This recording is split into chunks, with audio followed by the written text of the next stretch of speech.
De votre journal avec ce midi, un focus sur l'avenir de l'énergie solaire. Bordeaux accueille aujourd'hui la 10e édition du colloque national photovoltaïque. Près de 400 professionnels et décideurs publics.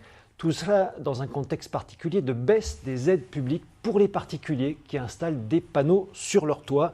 Bonjour Xavier Daval. Bonjour. Merci d'être avec nous. Vous êtes vice-président du syndicat Énergie Renouvelable. Avant de parler du cas des particuliers, un mot sur notre région, première région photovoltaïque de France. Comment cela s'explique ?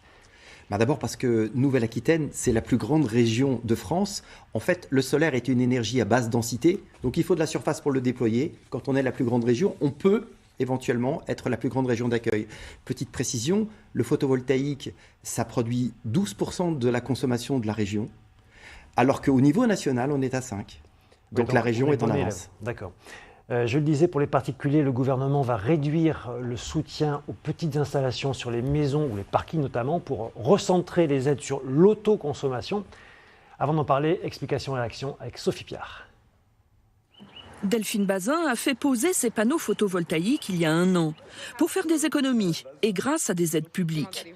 Ça va et vous ? Ça va. Mauvaise nouvelle, l'État baisse les aides à l'installation et rachète 3 fois moins cher l'électricité injectée dans le réseau par les particuliers.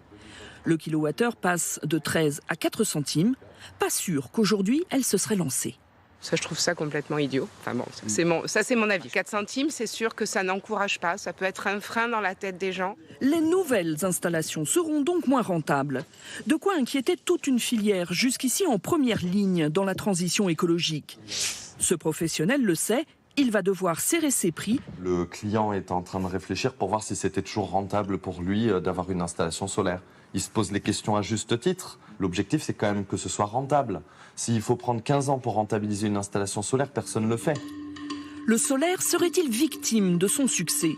En 15 ans, le nombre d'installations en autoconsommation a bondi, jusqu'à 671 000 l'an dernier. Soutenir une filière qui va si bien n'est donc plus une priorité du gouvernement. Pour que le solaire reste intéressant, les particuliers vont devoir consommer toute l'électricité qu'ils produisent.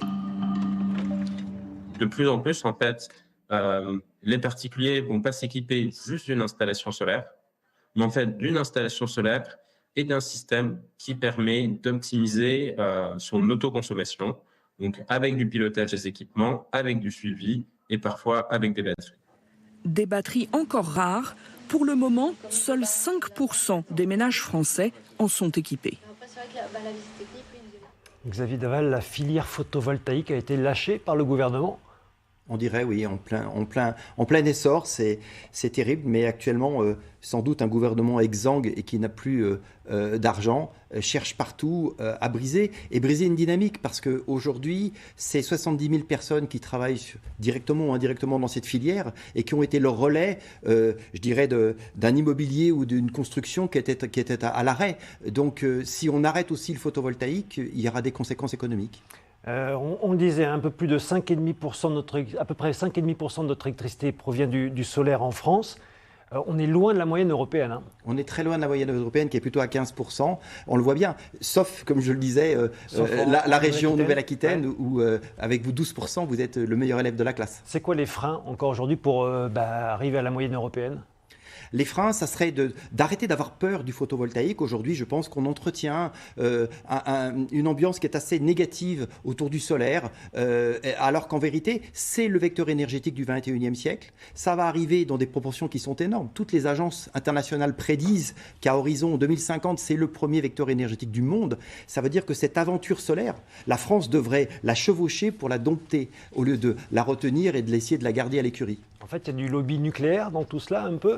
Je ne sais pas d'où vient le lobby. Je considère qu'effectivement, nous avons une exception française. Nous avons eu une aventure industrielle singulière. De ce point de vue-là, elle est respectable. Mais on voit bien qu'aujourd'hui, on a du mal à construire les nouvelles centrales, à les lancer, les délais, les coûts, alors que s'impose aujourd'hui un vecteur énergétique à tout le monde. La grande absente en France, c'est l'industrie solaire pour fabriquer des panneaux solaires qui viennent donc de Chine. Est-ce que du coup, cette énergie est toujours aussi verte, cette énergie solaire ?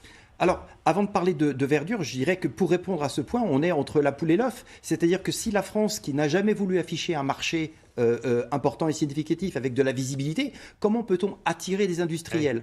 Et aujourd'hui, que 3 grands projets sont en cours, le projet Carbone, le projet Holosolis et puis un projet chinois Das Solar, les 3 projets sont sur les rails et sont sur le point d'arriver, et c'est à ce moment-là que le gouvernement décide de retirer sous le pied le marché.